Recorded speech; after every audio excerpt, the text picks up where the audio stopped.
Back at it. Jim and Lucas here with Athlete Builder. I'm in the library. Lucas on site up in Fort Wayne. We got Kaylin Stitcher. We call her Stitch. And she comes through us through the now becoming the 𝗬𝗎𝗶𝗶𝗀𝗀 Athlete Builder Network. Courtesy of Chad Coy. He had him on the show. We also had Bill Parisi, Eric Mitchell, Sam Toner, blah, blah, blah. And then from Missouri, Dr. Como, Dr. Pat Ivy. So we've had a lot of heavy hitters from Missouri University, from Parisi. So high expectations today for Stitch. Want to put it out there that anything short of that level, probably not getting invited back. So background is that athletics, played a lot of them growing up, has coached even more of them. Background in nutrition, psychology, so she can get in your head and why you're eating crap, but find out the real reasons behind that. Right off the bat, we were talking before we started about pro sports, and like any good strength coach, sports performance coach, nutritionist, she likes sports like we do. So, Stitch, yay or nay on Caitlin Clark? No, yay. Yeah? How Yay, come? yay. How come? Man, that girl's deadly. Right? I mean, any spot on the court, doesn't matter where it's at. She can also drive, too. She keeps that in her arsenal. Every now and then, she likes to take it down the lane, finish strong. But she's got a little Magic Johnson in there too, where she can feed people. Mm-hmm. Oh, yeah. Yep. The good no looks, the Right? dishes, yep, the alley-oop. The court awareness is significant, and since Lucas and I are, Indiana guys, so we're obviously you want to cheer for the home team, right? Yeah. Now you played college basketball, you played some college volleyball as well until it was a little too much. Played other sports, you coach other sports. Um, if you were in the WNBA, who would you want to play for? Ooh, that's a tough one. I would have to say the Phoenix Mercury, though. I'm a big time Diana Taurasi fan Mm, from way back in the days, good old UConn. right. So probably Phoenix Mercury wouldn't be too bad. I spent some time in Arizona as well, up in Flagstaff, so it was a little bit right down the road. So yeah, wouldn't mind Phoenix Mercury. That'd be a good spot. And then you can have one of the two. There's two of the following options you have. You can only pick one: Olympic title, women's basketball, or WNBA title, women's basketball. Oh, Olympic. Why? I just think being able to represent your country and to be known as one of the best in the entire country, in the world, uh, is an achievement that not many will ever have the opportunity to get. Gotcha. Yes, I thought about that myself. I'm like NBA title. Of course, I want to be for Cleveland since I'm from Cleveland, or the Olympics, Yeesh. Hometown, or the whole Olympics. I don't know, man. Being from Cleveland and I win a title for them, I'm gonna be like, and they're making statues of me then. But the Olympics is pretty sweet. If we're football, like or an Olympic title, I'd say that I want to play for the Browns and win a Super Bowl, mostly because it's never gonna happen. Um, so you get drafted by the Phoenix Mercury, first round, or you're on stage, right? And you're walking out in whatever kind of, you, you're not quite the 19, 20-year-old kid that gets drafted now. But assuming that you're 20 years old version of Stitch, what's the song that's going to be playing when you walk out? Ooh. Um, I Look Good by Charlie Boy. All right, That would be what it would be. there it is. Solid. See Lucas already nodding his head. Yeah. Hey. So a little bit about Stitch. What she wrote here, and she's absolutely accurate. Athletic performance coach, plus a sports nutritionist, decades of work. She played for Northern Arizona University. She's affiliated with University of Missouri now. She worked at Baylor, Texas A&M, University of Louisiana. So she's been all around, worked with a lot of folks in a lot of different sports, not just basketball, so football, track and field, baseball, tennis, gymnastics, swimming, etc. Also is the founder of Fuel Performance Nutrition. And to boot, she's one of the nutrition coaches at a CrossFit gym locally, CrossFit Fringe. And so whether it's getting your middle school or high school kids to move better, move faster, be stronger, she can do that. If it's working with adults to perform at a higher level athletically in college, she can do that. If it's figuring out how to optimize some basic shitty eating habits, you can do that.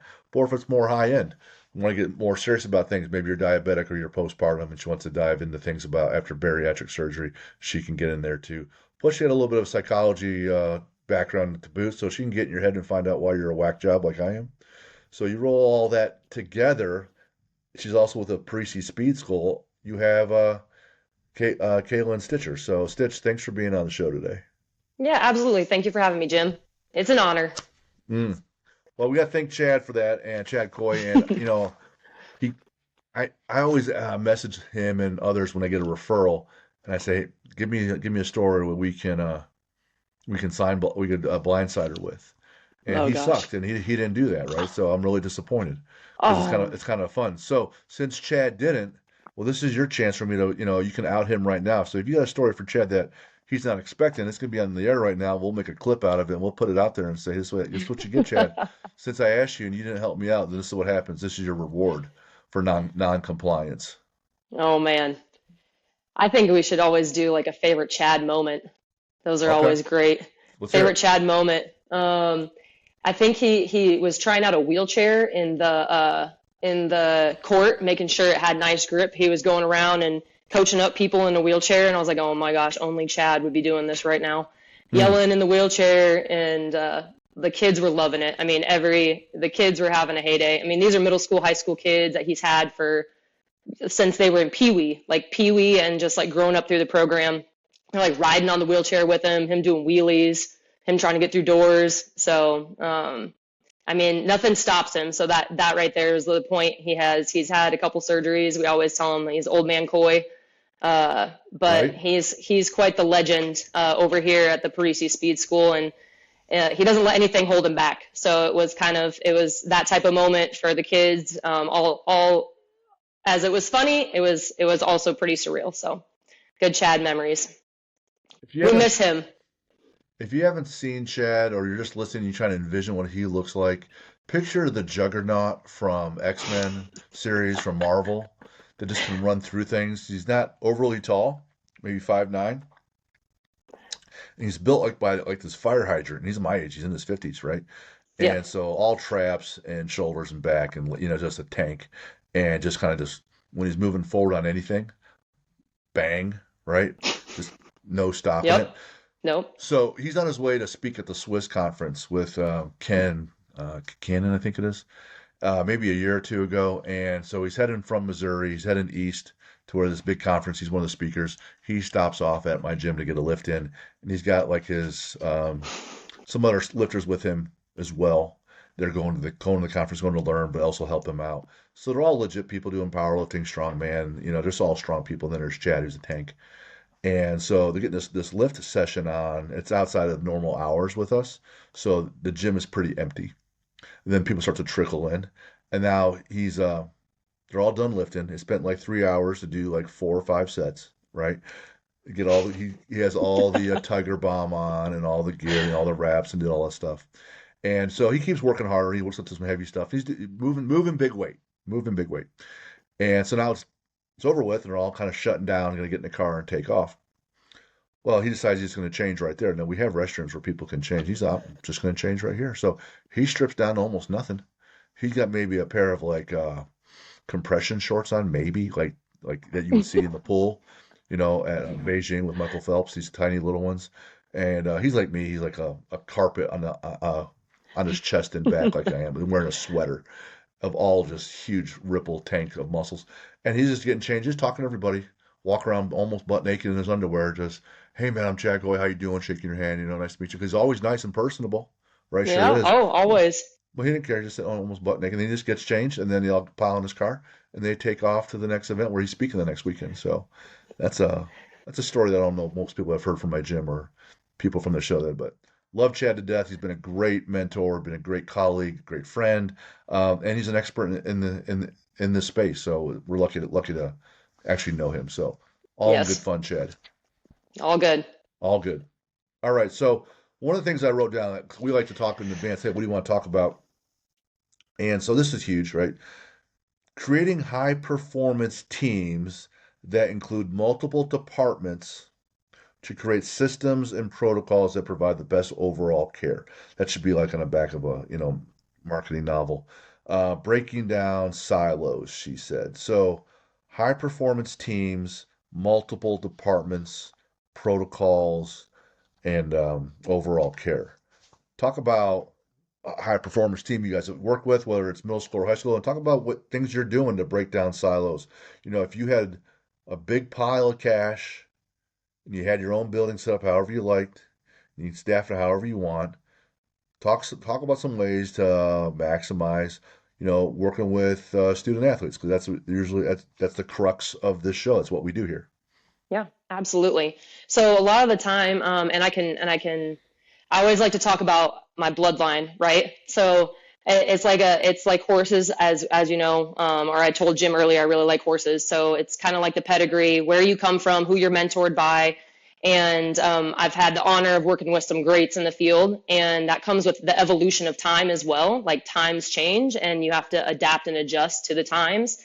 And honestly, like we're talking about athletes that they're not only touching the weight room, like they're touching academics, they're touching psychology, they're touching sports nutrition, they're touching potentially therapy, like physical therapy. They might be, you know, growing a business on the side. Like you're working with a human, one. And I think a lot of the times is when we're talking about breaking down silos, we are our experts in our field, right? Like we in the weight room, come to us.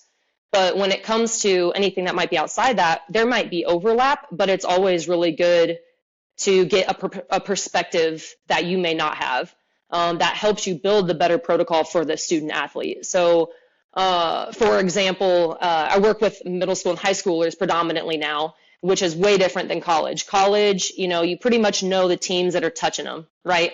You can go and check in with psychology, you can go check in with athletic trainers, you can go check in with physical therapists, you can go check in with their sport coach.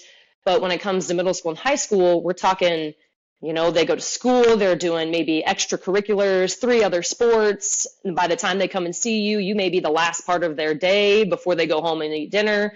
There's just a lot of uncontrollable factors, which then you're actually teaching through the kid more so. You want to educate them to allow them to expand in these areas and then try to bring those pieces to you.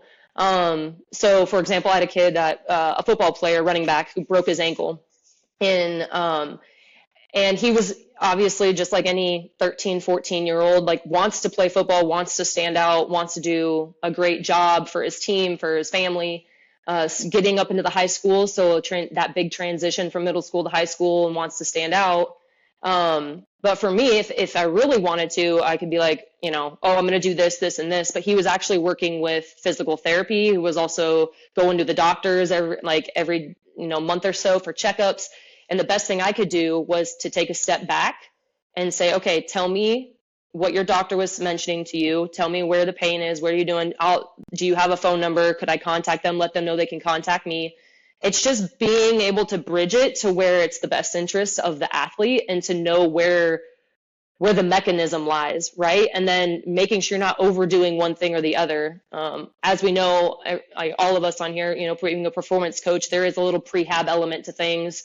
There's a lot of recovery modalities that we can kind of overlap on, but doing too much of one thing doesn't mean it's going to create any benefit. So I think that's the biggest thing is always being able, I always like to say, like, being able to park your ego in a room that you're trying to learn from, like you're gaining understanding, but also bring your expertise to the table when it's time. Because that's a big piece of like making sure that they have confidence in what the kids are doing under your realm, and under your scope of practice, and then being able to educate them through it. We had Anthony Schlegel on, and he's works for this. I can't remember the name. Maybe it's called the Arsenal. It's right outside of Columbus, Indiana, or not Columbus, Ohio, and it's outstanding. But it has everything that you're saying. So it has the weight room, it has the track, but it has the chiropractors, it has nutritionists, it has everything you want for the Normatechs, but you also have MDs right there. Special, knee specialists right there, masseuses right there. So the whole facility is like a little mini college because those colleges, university, athletes, they have all those resources together, to offer. They provide this one facility. That way you're not going for your speed work over there, and your chiropractor over there, and your nutritionist over there, and then your supplements, and then your hormone replacement. It's all at one place. So I think that would be ideal. For students that are listening to this, here's what I would say. You're probably not used to speaking up as much. So when you go to Yep. your coach, or maybe go to Stitch or Luke or me, for extra work, Yep. offer, hey, this is what I did today. This is what I did yesterday. This is how I'm feeling. I just saw the doctor. They said this. I was told that I need to work on my mobility.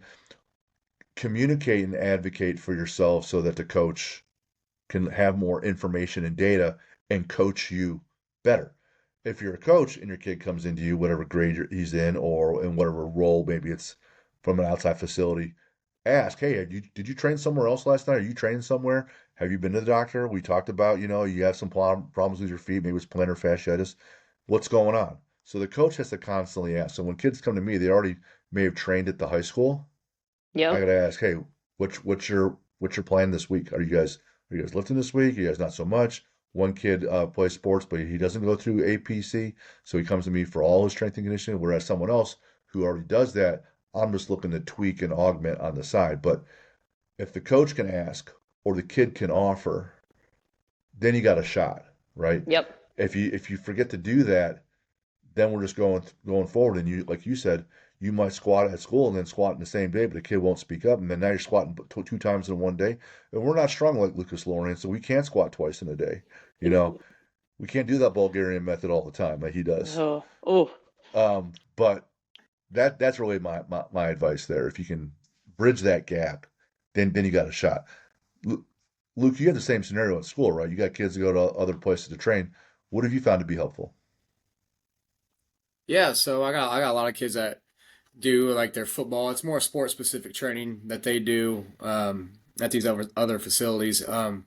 It's really kind of hard for me to navigate too because I know that they do some strength and conditioning over there. It's more aerobic based strength and conditioning, you could say. So it really just comes down to communication for me and kind of talking to them. I know which athletes are doing it.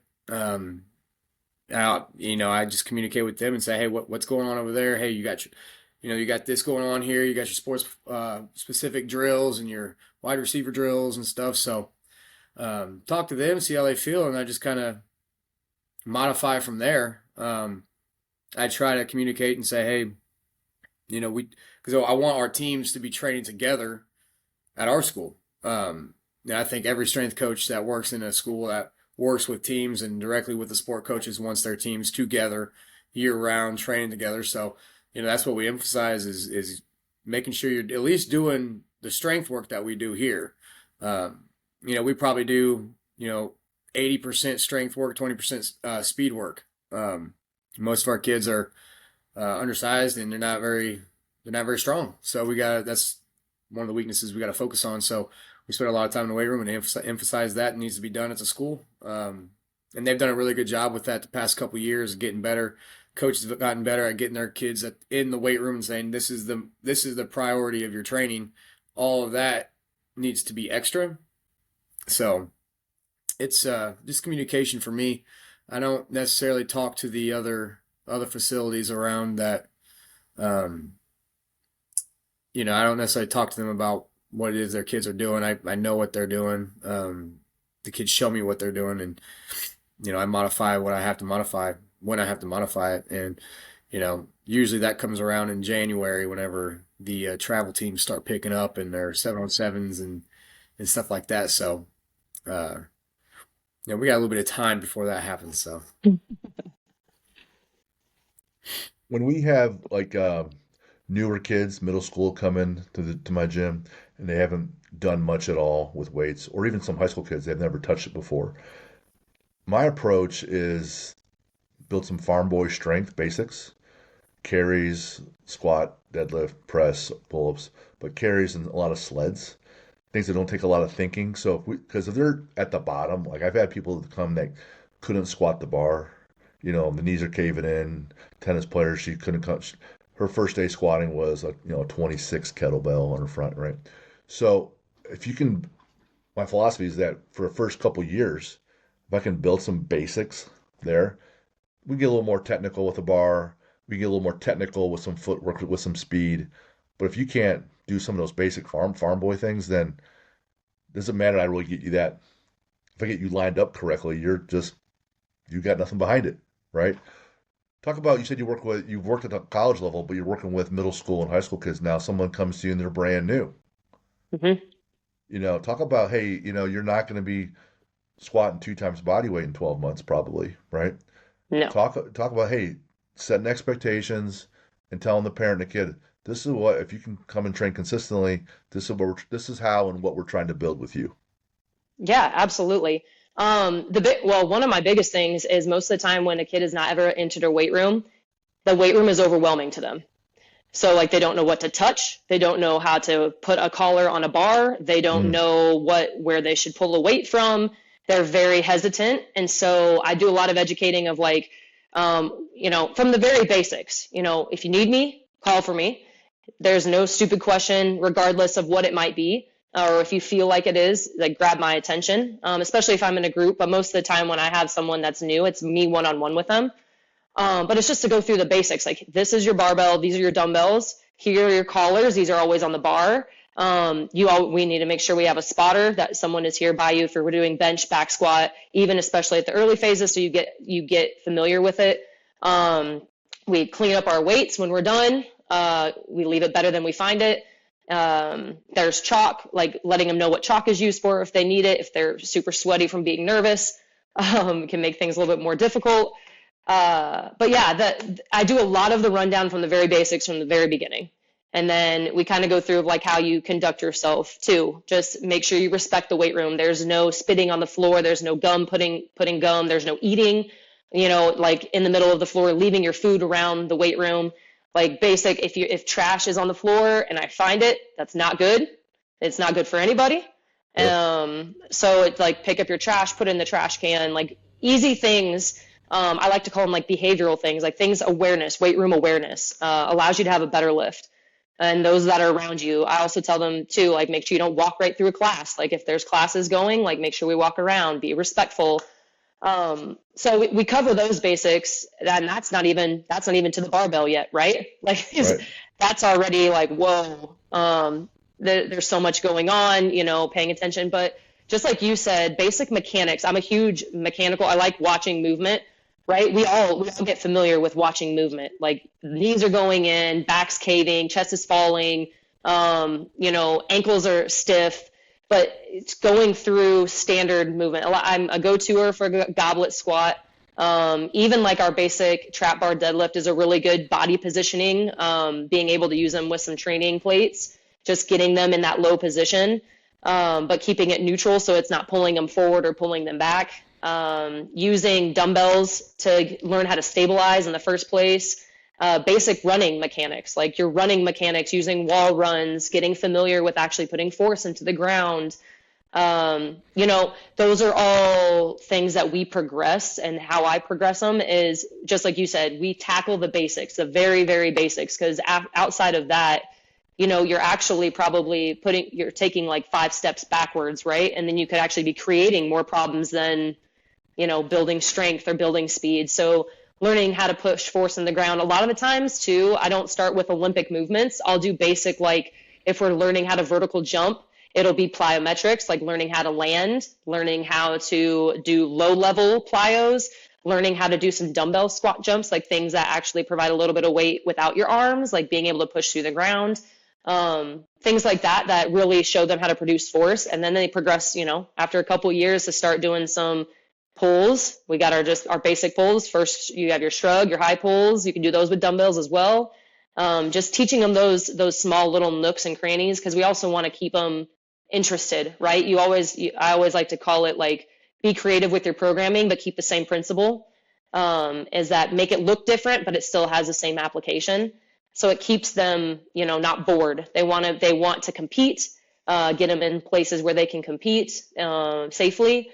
and then create that ownership too, and education while they're training. So definitely a huge fan of back to the basics and building that strong foundation, because that's the core principle for any and all lifts.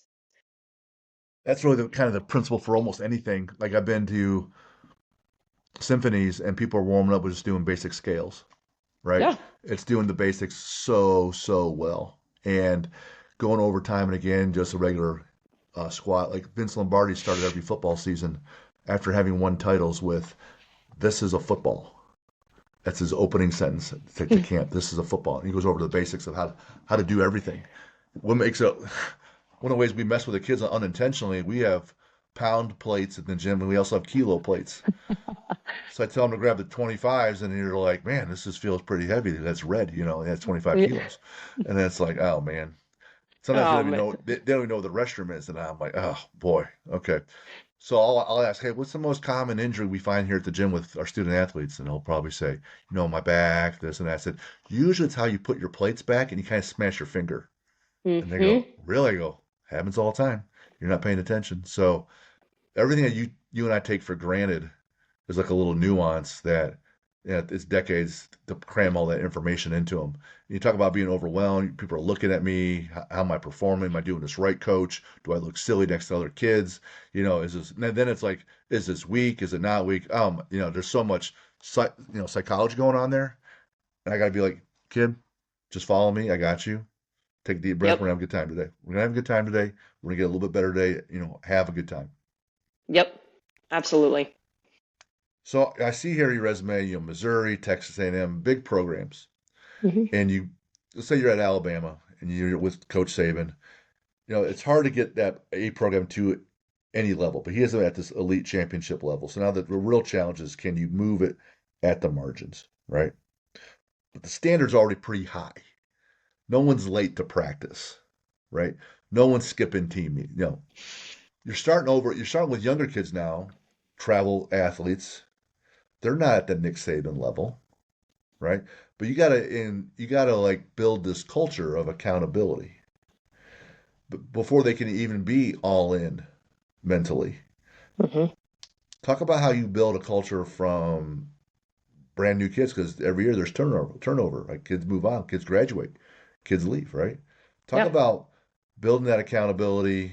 And I want to hear from Lucas, because he had to do it in an inner city school where they had no program before. Like day one had less than 50 kids show up all day.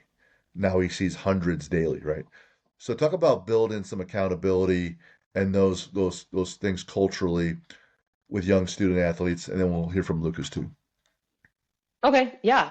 So I think it comes down to like your core principles from a coaching perspective, right?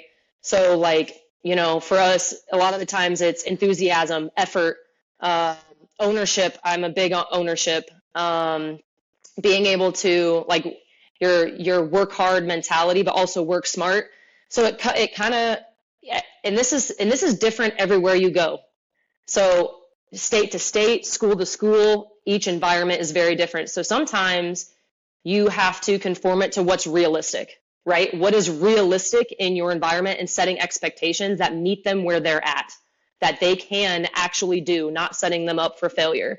So like for me, I'm just going to use like as an example, like there's a standard that every person that I train knows what to do from when they walk into the weight room. They go foam roll, they get their band work done, they hop on the bike. So like they have ownership in their warm up. That means they're connecting. I check in with them. I do checkpoints. Hey, how was school? What have you eaten today? How much have you hydrated? How was your sleep? Not completely bombarding them with questions. It's different in a college environment. You only have a certain set of time, right? When they're in the weight room, it is fire. These expectations are already there. The expectations that you've created, again, different everywhere you go, but there's certain sound principles, like everyone can bring some effort. Everyone can bring some enthusiasm. Helping each teammate, like building up your teammates, not bringing them down. Like sometimes you use acronyms. I've used different acronyms every place that I've been. So I'd like to say that it's been slightly different everywhere, but the standard of expectations of just like your basics of ownership, enthusiasm, Sometimes leadership is in there, but that's something that isn't just born. It's something that you instill and you provide intrinsic motivation, or you help them learn intrinsic motivation.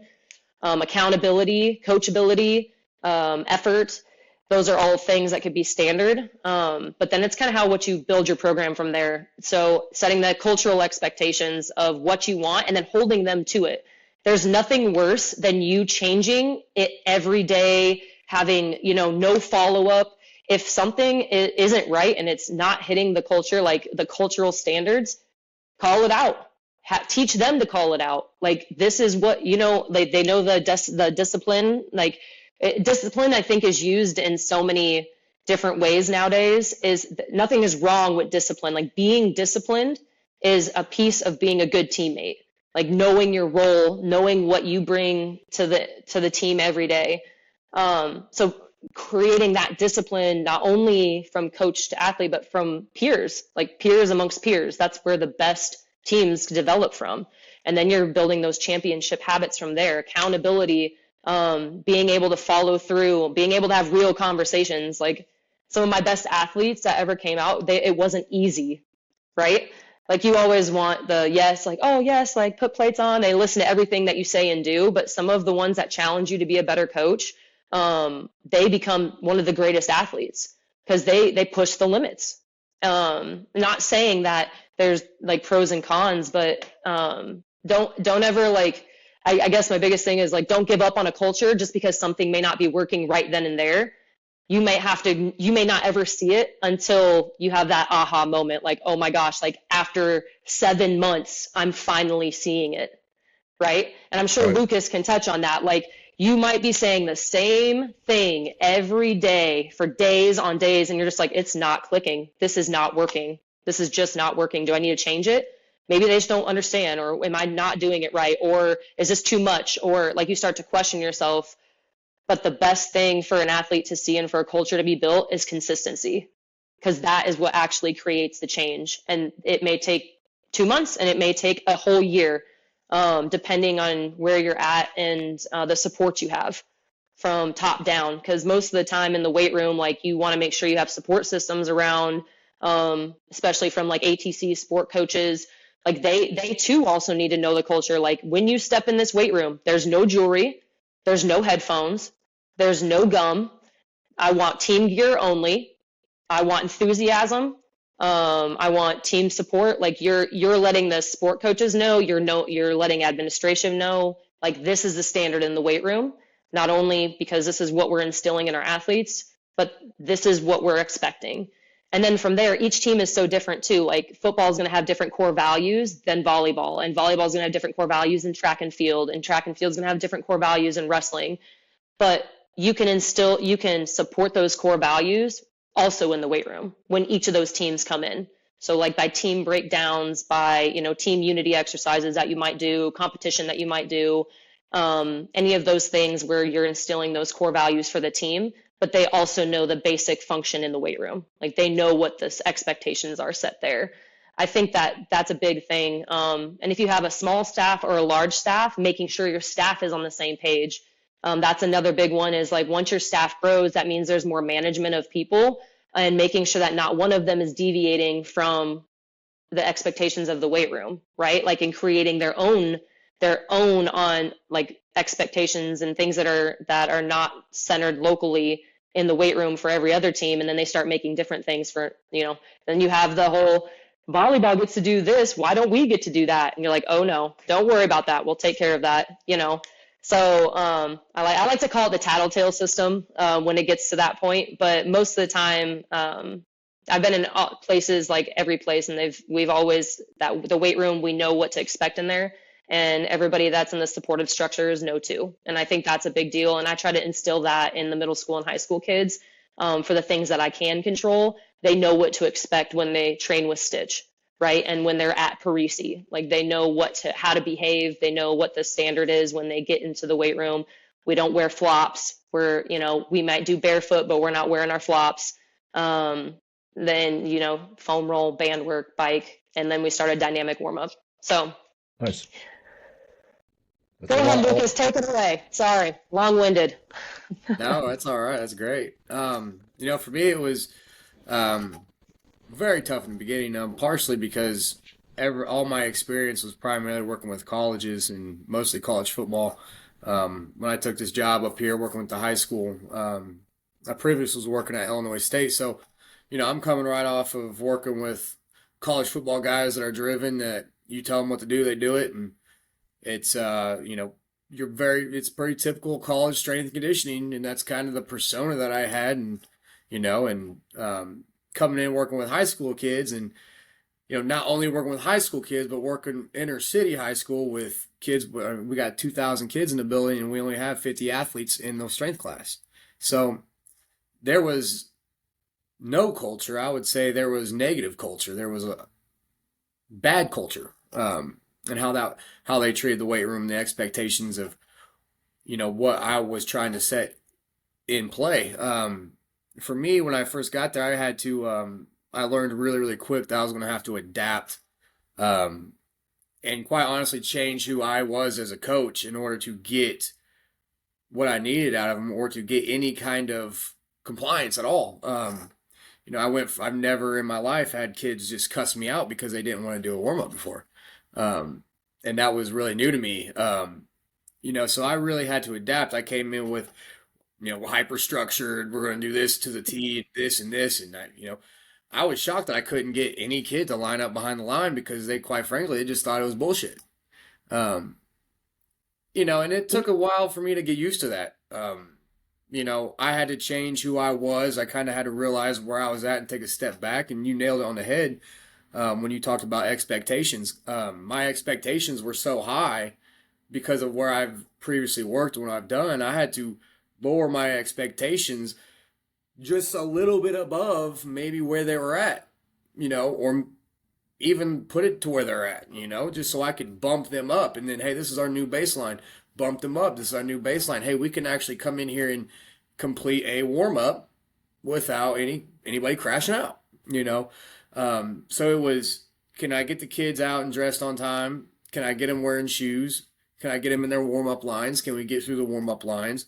Can I get them into the weight room? And once I got to a point of where I could start instructing and teaching workouts and teaching movements and stuff like that, I had to take a step back, because our kids didn't necessarily, you had to earn their trust. You had to earn, you just didn't get their trust and respect because you're the new strength coach.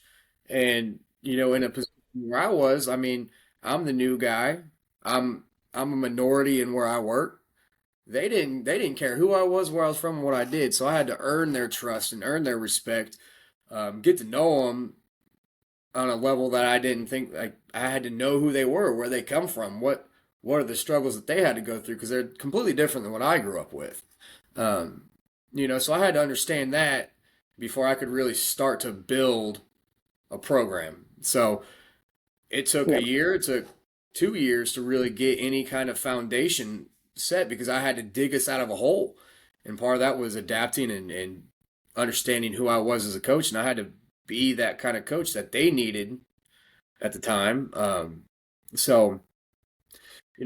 we kept getting better and better each year, we've just gotten more kids involved, better each year. Then I could start implementing the expectations and standards that I want them to understand when they come in the weight room. This is what you're going to do. This is what the expectation is. This is how you dress. This is how you operate. This is how you leave the locker room when you leave strength and conditioning. This is, you put the bars back, everything. You pretty much hit everything on the dot with all that. But my path to get there was completely different, because I had to change my way of thinking. I had to change my entire approach to even get to zero. And as it's gotten better and better each year, getting more coaches involved, getting administration involved, trying to build a little bit of unity, because where I was at, there was no school spirit. There was no unity. Every team was its own thing. Every coach had their own identity. There was no identity in the athletic department. There wasn't no schools. The kids weren't going and supporting other programs and doing all this stuff. They weren't doing, what a typical high school would be doing, that maybe Jim went to or I went to or whatever. They didn't have that. So in order to create that, we've use the weight room. Is my screen super bright? Sometimes. They're like glowing from the heavens. Okay. But what I've been using the weight room as a tool to create unity amongst our athletic department and our athletic program, saying, hey, look, this is the standard expectation, and this is kind of a sports culture. When you walk in this weight room, we got football players in here, we got basketball players, girls flag, volleyball, we got it all. So this is kind of how we need to operate as Northside, as athletes, and this is how we're going to treat this weight room. And then, for me, I would expect you to do the same thing. Maybe my expectations aren't the same as your sport coach, but when you come in here, there's a standard and there's a way we're going to do things. Because one, if we can't operate at this level, then it's a safety hazard and liability. And I'm telling you right now, my first year, I was freaking out left and right that some kid was going to get hurt. I couldn't teach back squats for 6 months because I couldn't trust him. Right. So I had to take a step back and say, hey, we're going to do this we're going to do goblet squats. We're going to do lunges, or we're going to teach I had to learn how to teach the basics, and I had to learn how to teach the basics to kids that's never been in the weight room. I'm talking 100 kids that's never trained before. So that made me a better coach because I had to really, really teach, as opposed to, hey, this is how you do an RDL. Watch me do it. And now they know how to do it. I had to get kids to feel positions and understand positions and rep it over and over and over and over for them to get it. Fast forward 5 years, I went from having 50 kids in the weight room. Now I probably see 400 a day. I got an entire football team in there, and they all understand expectations. And, I still got to corral them sometimes, and the problems that I had aren't gone. The problems that these kids had aren't gone. It's just now we've been able to coach kids through these things, and help them navigate how to be a young adult. So, and it took a lot of help too. It took coaches buying in. It took administration buying in. And it came down to being consistent every day. I would harp on things every single day, and they like to say I'm gassing it all the time. Oh, coach is gassing it again. Coach is gassing it because I found gum again. Now he's gassing it. He's gassing it because I ain't got a spotter, but I can lift this weight. Well, it's, just like what we're going through now with some of our freshmen right now. I'm not letting kids go up weight or add any weight until I see them practicing spotting, practicing good technique. And quite frankly, that's just, we're too far along now that I can't go backwards and allow this stuff to happen. Right. So, we are able to create the culture, create the expectation, and now we can really stick to our guns and hold true to it. But it took some time to get there, and it took a lot of pain, a little bit, a lot of loss of hair. To be honest with you, but we're getting there, and we get better. We've gotten better every single year I've been there, and in a school like I work at, it's, I get a brand new group of kids. My group last year, from all my classes, my first through seventh period is not the same from this group of kids in strength and conditioning. We've worked really, really hard to get kids consistent in there, taking the class year after year, and we've gotten better at that. We keep getting more and more athletes. This year is different from last year because I got a lot of new athletes that's never been in there. A lot of new kids from different teams that's never took strength and conditioning. I got 20 more soccer players than I did last year in the strength class. So, I got to teach them how to lift. And now I got a mix of kids that haven't lifted, kids that's been lifting for 2-3 years. So, that's always the deal. That's the deal. Yeah. I think one of my favorite is they don't care about how much you know until they know how much you care. That concept of you may say the same thing over and over, but you're paying attention. And I think like for a lot of kids, like that's always something is that they know. I've always said like, you should be more nervous when I stop coaching you. Yeah. Like when I stop coaching you, that's when like, I don't care to watch you anymore. I've been trying to help you. I've been trying to, push you to be better than what you think you can be. So I think a lot of that concept, and then I like what you were saying, that mix of brand new and like almost vetted. that's such a hard mix too, because I mean, shit can happen in like 2 seconds. Like in college, I never had that. When I came to 𝗲𝗏𝗀𝗀, like I had this like, kids group, and it was all ages. Like it was from like I had like 11-year-old all the way to like a 22-year-old in a group. And, I was, coaching, everybody was looking good, and then I have someone's touching the bar. Don't touch that. No, stop touching that. Nate, don't, no, put that down. And then you're like turning and looking head on a swivel. Someone's hanging off the pull-up bar, the band's stuck on their foot. And you're like, oh my gosh, like how, like at college, and you don't have to worry about that because their cognitive development is there, right? Like when you give them instruction, they're pretty good at following instruction unless, they just didn't pay attention. But most people, bring them up to speed. But things happen so fast. And with that mix, so the system I use is like, if I have a new kid jumping in a training session, and this is where I also like to build leadership still, even in the setting that I'm in now, is what did as I will always say, like, show him what I just showed you. Yeah. Can you walk him through that? Okay. Yep. And then all of a sudden, they're actually feeling what it's like to, one, be in your shoes, but also you have an extra coach kind of on the floor that's able to help, navigate. You have a leadership, you have some type of like, they're instilling a teamwork, some type of behavior where, oh, okay, well, I can help. They feel empowered because you're giving them opportunity, which that's what you want. Like, I want a session to run when I'm not there. Like I should be able to walk out of the session and everything be ran as if I was there. Yeah. And so that's kind of where, I want them to feel empowered. I want them to feel like they have ownership in what they're doing, because that's the best training effect, right? You don't want robots. You want them thinking and feeling and moving. And, what's the difference between moving a bar slow and moving a bar fast? What is the difference between ground contact on the floor and, sprinting? Like, can you feel the difference? So I think, like you said, like that mix, I always like to, tell someone, hey, take them through what I just took you through.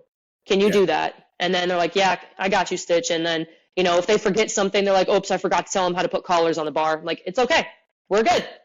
You got him to the bar. You spotted him. You taught him how to spot. We're in a good place. So, and that's kind of like an aha moment for them too, when a coach actually like trusts them to help someone else out, or like you're giving them responsibility in the weight room, which I think is a huge transfer to sport in general. It allows them to feel like they have ownership on the court or field or track, and they have a way to like voice it. That's one thing I did, that we're seeing a lot more too. And ever since, I kind of set our groups up into, hey, this is our veteran group and this is our newcomer group. And that's one thing when I talk to the group, everybody together, I tell my older kids, hey, I'm expecting you to help these younger guys out. These younger kids, take them under the wing. Show, if you see something, help them with it. If you help them with it, if you think they need to, even if you think they need to lighten the weight, tell them to lighten the weight. Maybe they're not doing something right. Don't be afraid to correct them.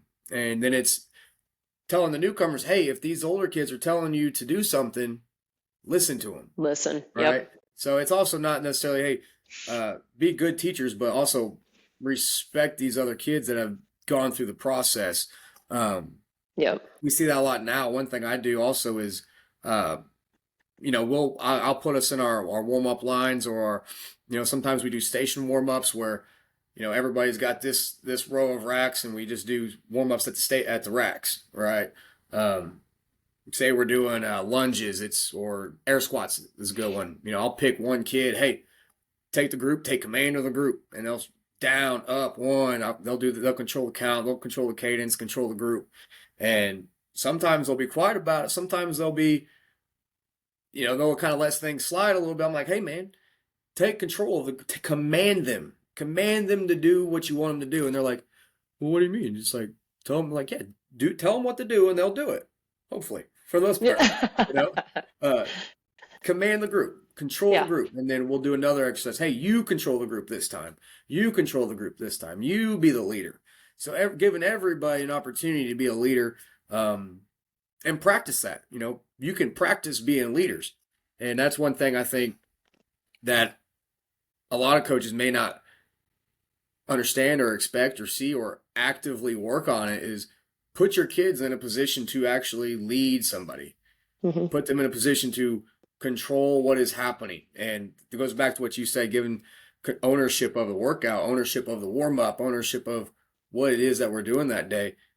Kind of it helps create buy-in and create culture and create leadership. So that's you know, a big one that we've started implementing here lately. So because we're at a point where we can do that now.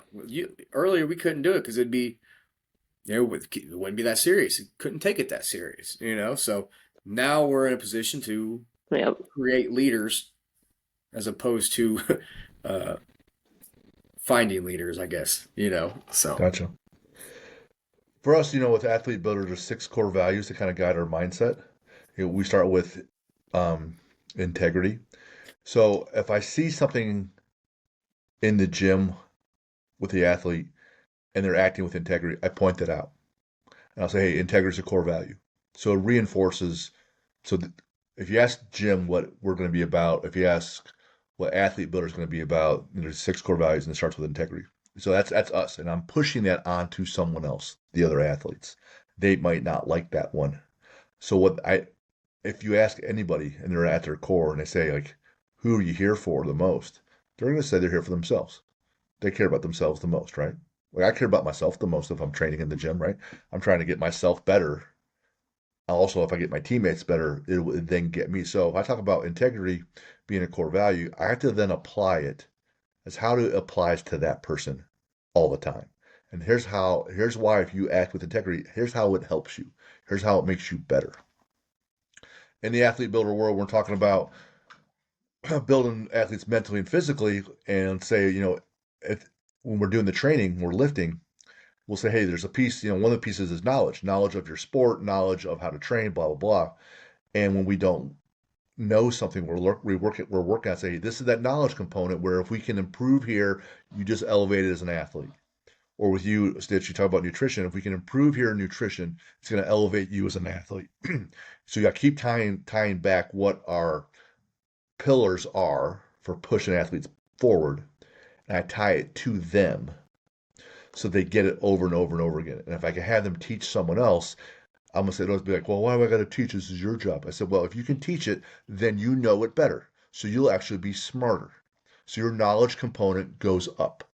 If you can teach someone else, now you're leading. So your teamwork component goes up.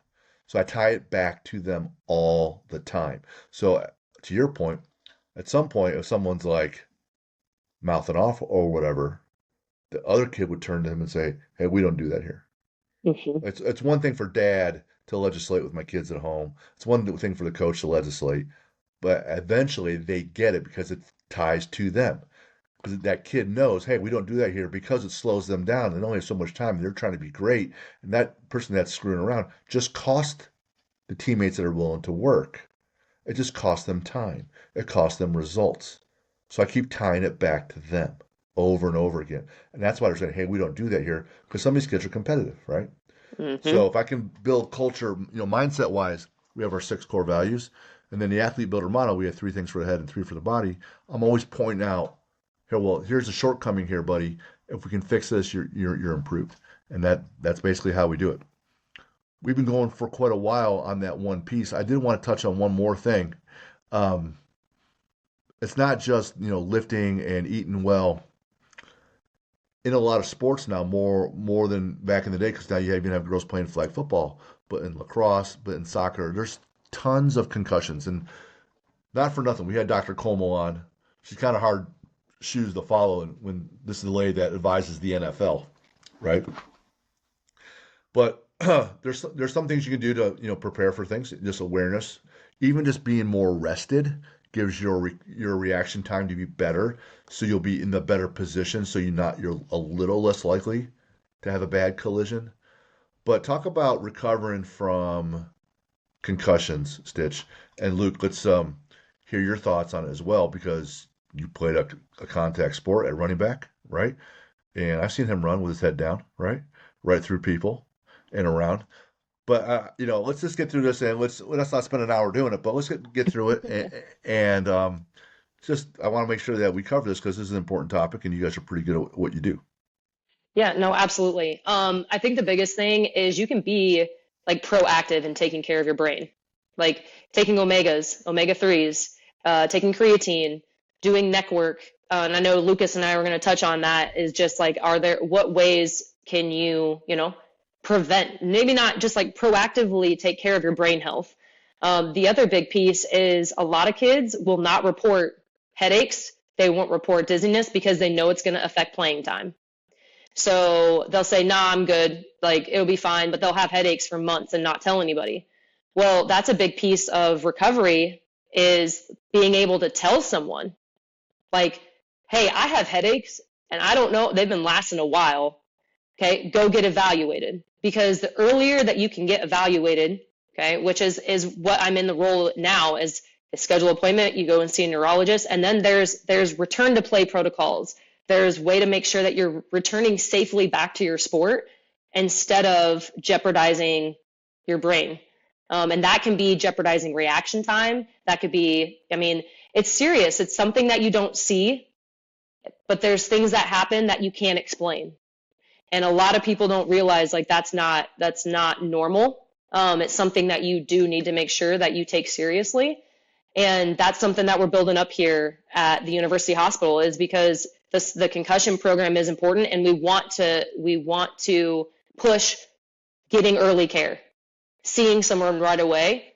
It won't affect playing time if we can get it evaluated, get the right steps, whether that's getting creatine, it might be a headache medication of some sort. You may be doing some more neck work with your strength coach, more shrugs, more building up the traps, upper back, things that can support the neck structure. Sleeping, making sure they're actually sleeping, eating.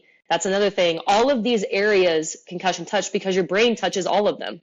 Your brain is your center for sleep. It's your appetite control. It's your cortisol. It's all of these. And so that can all be destroyed by one impact in the head and then letting it linger.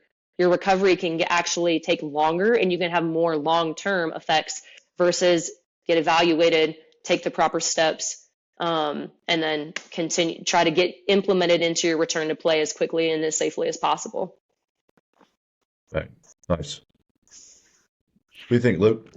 Yeah, so, it's funny because in high school, I used to get, headaches all the time playing football. Nothing that lingered on, or, I'd have a tough game and, I'd have a headache for a little bit and, never thought anything of it, never thought to go talk to the trainer about it.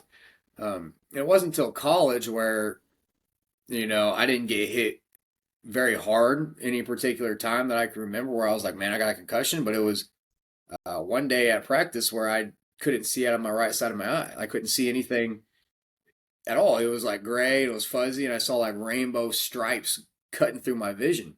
So I couldn't look at couldn't focus on anything, couldn't see anything near, and it wasn't any big hits. I think it was just a accumulation of a lot of hits over and over and over. We started using guardian caps, and I didn't think the guardian caps helped at all. I actually think the guardian, what guardian caps are? Yep. I'm assuming. Yep. I kind of thought the guardian caps made it worse because they were bouncier. They had more recoil for me. Yeah, that's what I thought. Because I didn't start having that kind of stuff happen until we started using guardian caps. So I'm interested to see what your thoughts are on that. Also, everywhere I've ever been, strength and condition wise, everybody talks, and we always focused on doing neck work, doing shrugs, upper back, like you said. And I just, everybody, every year, somebody gets a concussion. Everywhere I've ever been. So yeah. I'm just curious on, how much neck work is going to actually prevent anything, if any neck work at all, upper back, trap, whatever. I just don't know. So I'm curious because I don't know if it's actually can prevent it at any amount of measurable severity. Yeah. No, those are good points. I will say this, everybody is different. Like a concussion, if one gets one, everybody's concussion is different. Their symptoms are different. It affects them differently. neck work, there is research there, and doing it, if I had football players coming in 3 days a week, they do neck work every day, but all in different planes.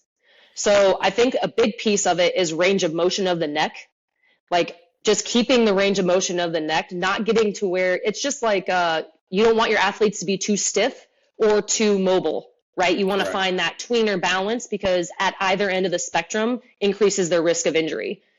So I think the biggest thing, and this is just personal opinion with, a little bit of research backing, is yes, there is research that supports neck strength decreases chances of concussion. Does it eliminate it? No. Depends on the hit, depends on the angle, depends on the kid, depends on body weight, depends on body composition. I mean, there's so many things. Did they sleep? There's so many factors that, could affect if they get one or not. But the supporting structure of the neck, absolutely, like them being able to brace a force, them being able to, if they are getting hit by the side, that they can actually, that neck strength keeps them aligned. It's just like any other muscle in the body that we train. And I mean, even in sports, like, how you can learn, you get taught how to take a hit. So like in basketball for us, it was how do you take a charge without your neck hitting the ground, like your back of your head hitting the court? Well, you tuck your chin, you brace the charge, like you're getting taught it. So on top of, we didn't do neck work in basketball, but that was something that made us stronger, because it was something that we knew, like if we hit our head on the court, like that's a higher risk of concussion, right? And it's not gonna feel good. So it's yes to strengthening. Usually the kids that come in that play football that I train, we do an iso neck, we do an eccentric neck, we do your basic four-way, we do quadruped neck, we do lying neck, we do all different styles of neck to help with the structure of like whether they're standing, whether, they took a hit while they were on their knees and they collapsed, just giving them the ability to understand, like, my neck does move this way because sometimes you don't know which way your neck can move until you find out the hard way. But putting them in those ranges of motion allows them to feel like, oh, okay, like I see what we're getting at, like rotating and, bracing core, using core work too with the neck. So yes, long answer. 100% would definitely do neck, just, all planes. There is research backing. Now, I'm not going to guarantee that's going to eliminate all concussions. You're still probably going to have one or two. And I think that also is the training status of the athlete, nutrition, and then just honestly, their ability, like they're training in sport too. Like if they've only played the sport for 5 years compared to you have a vet that's played it for 12. Those are all different things that are out of your control when it comes to, concussions, because like I said, it affects everybody differently. I think there's a couple basic principles, like 𝗬𝗎 would say, no weaknesses anywhere. So might as well train my neck and back, right? Yep. Even Chad Coy, whose ears go right to his shoulders, okay, or Joe Ken, and they played football, right?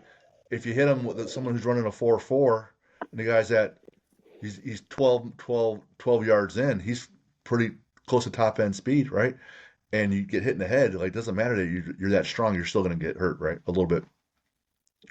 I come back to a lot of your reaction time will put your head in a better spot. Like if I'm exhausted and I'm driving home, and someone cuts me off, I'm slow to react.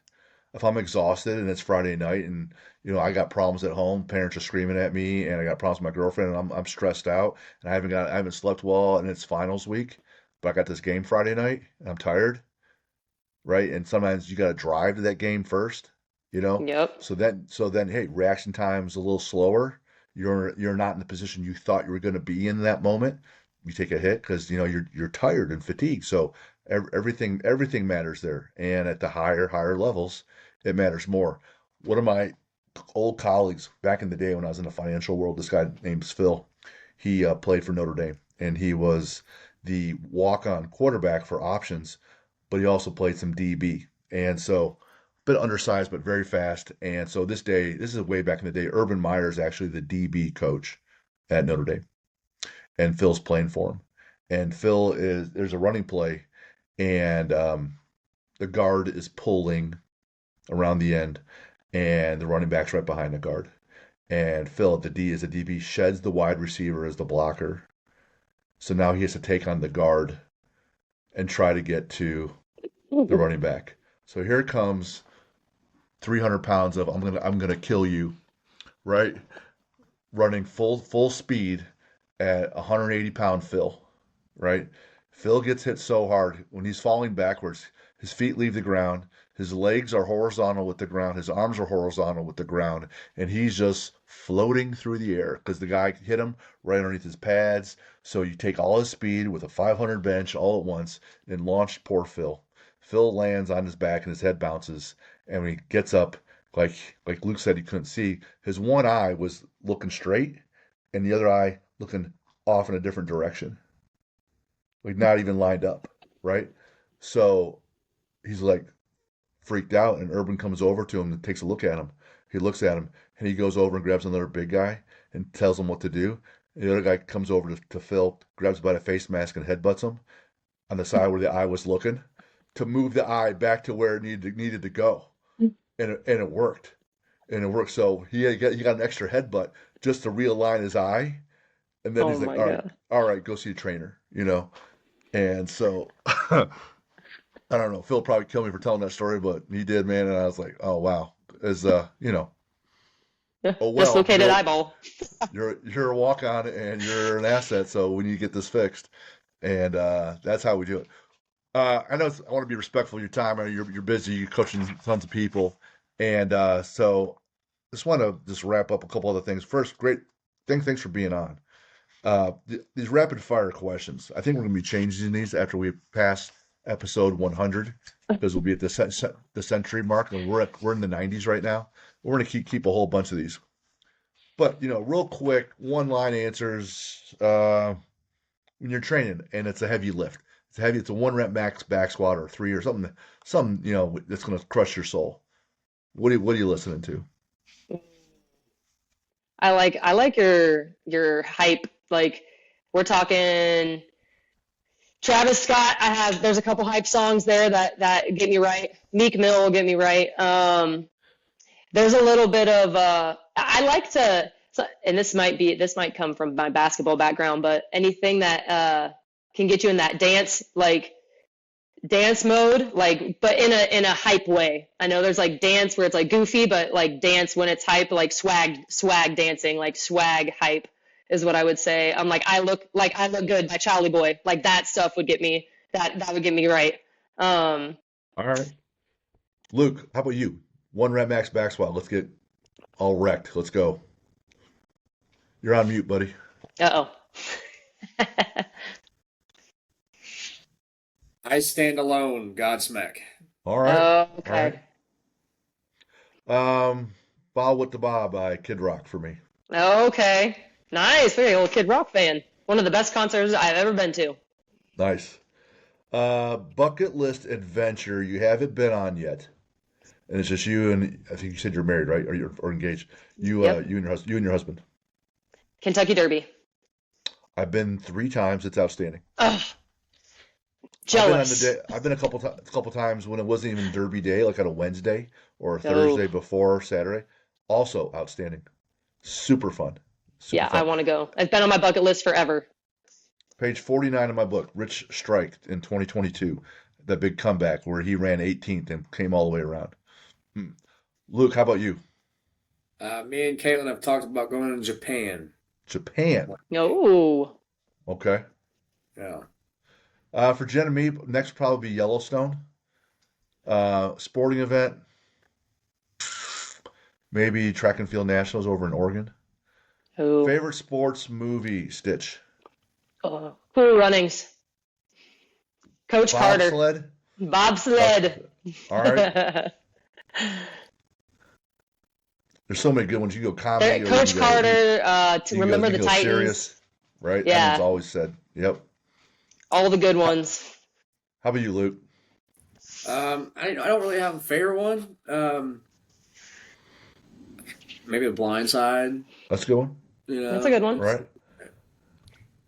I was getting ready to do the swim last weekend, so I watched Rocky. So if I had to pick one, probably be Rocky. Oh. If I had to pick a fun one, it would be Major League for sure. Oh, okay. Being from Cleveland, you got to. Yep. Favorite My husband's sport? from Cleveland. Oh, really? Yeah. Awesome. I'll have to talk to him. What's your favorite sport to watch, Stitch? Football. What's your favorite athlete in any sport, living or dead? Michael Jordan. Yeah. Yep. I know it's a classic, but it's a classic for a reason. Yep. Luke? LaDainian Tomlinson. Bang. So football and LaDainian? Yeah. I use my favorite. I used to love. I mean, that's based what that's who I envisioned myself being in high school. Nice Hall of Fame running back. For me, it'd be football, but as close as the Olympics and rugby. Favorite athlete's Jordan. Just relentless. Yep. Favorite book. Ooh, The Alchemist, and Motivation Manifesto. Nice. I feel like that's not a common one people read. It's really good. Okay. Luke. 𝗫𝗫CA CSCS Study Manual. Just kidding. Oh, yeah, for real. Great Gatsby. Oh, wow. Okay. Fiction would be Ayn Rand's Atlas Shrugged would be my favorite. Atlas Shrugged. I'd be remiss if I didn't say the Bible. Nonfiction. Probably Atomic Habits. Ooh, I love that one too. It's a good Favorite superhero. Stitch.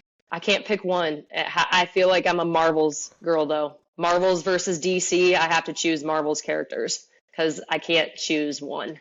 They're all. Can't choose one. I would like to have the power of all of them combined, like Thor, Black Panther, Iron Man. So greedy. I know. I feel like that needs to be. Can't make do. I wish. Okay, how about this? Anti-hero, Venom, hands down. Okay. Tom Hardy version, or you read the comic books? Both. They've both been. Okay. Yeah. All right. Luke? Oh, growing up, Spider-Man, but these days it's more Iron Man. Ooh. Gotcha. I guess my favorite guy would be Wolverine. And then villain for me, not in the comic books, Hannibal Lecter. Silence of the Lambs. Darth Vader's number 2. How about you, Stitch? Favorite villain? Oh, Joker. Yeah, because you know what? He's not wrong all the time. No? You got a favorite villain, Luke? I got a favorite villain, A1 and A2. Let's hear Darth Vader and Palpatine. Nice. Those two are just, man, vicious. What's your favorite lift? Oh.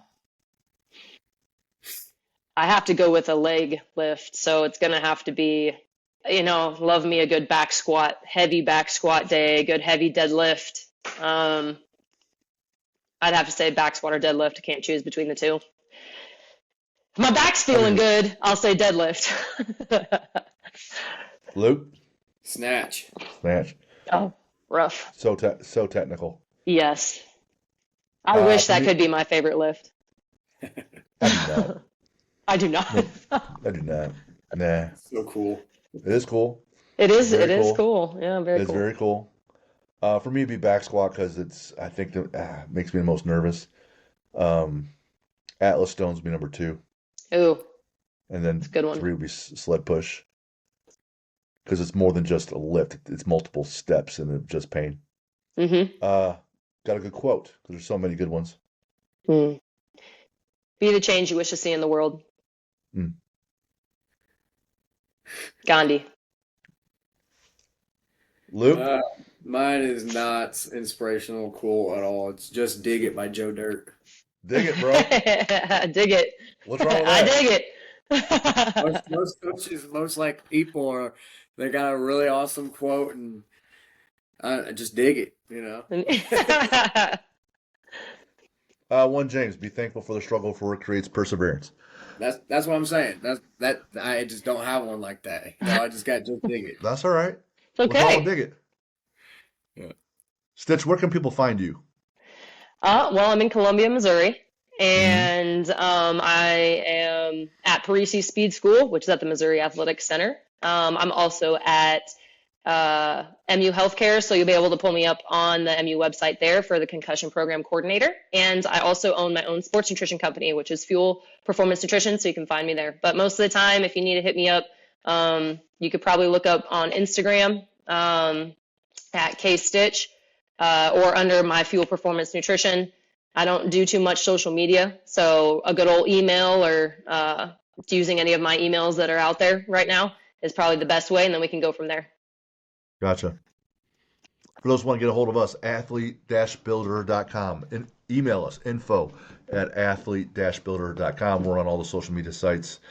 And shout out to our listening audience. If you have some ideas for our rapid fire questions at the end of our episodes, send them this way. We're taking on some new ideas. We're going to keep a bunch of these old ones, but we might evolve it a little bit, take it in a different direction. It might be what's your favorite food or something like that. But you got something like that, help contribute to the show. We want to hear from it, but also send us your questions. Keep those coming in for us and for our guests. So, Stitch, great having you on. Had a great time. I'm glad it finally happened. Yes. Learned a lot today. Nice choice on picking a Cleveland guy. You're obviously going to be well suited and well taken care of for the rest of your life. That's got to be the case. He reminds me of that every day. Oh, attaboy. With the old OH. Give me the OH. Oh, gosh. That's right. Oh, gosh. It pains me. I'm a Broncos fan, so I have to live with the Brownies, which is just unfortunate.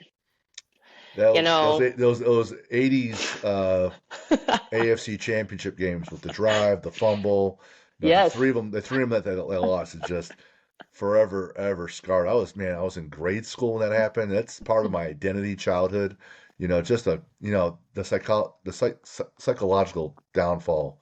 Just all those kids of that generation. Thanks to John Elway being outstanding. So, great having you on. Thanks for all the help today, Stitch. Yeah, thank you guys. You guys are awesome. Appreciate it. We'll see you. Bye.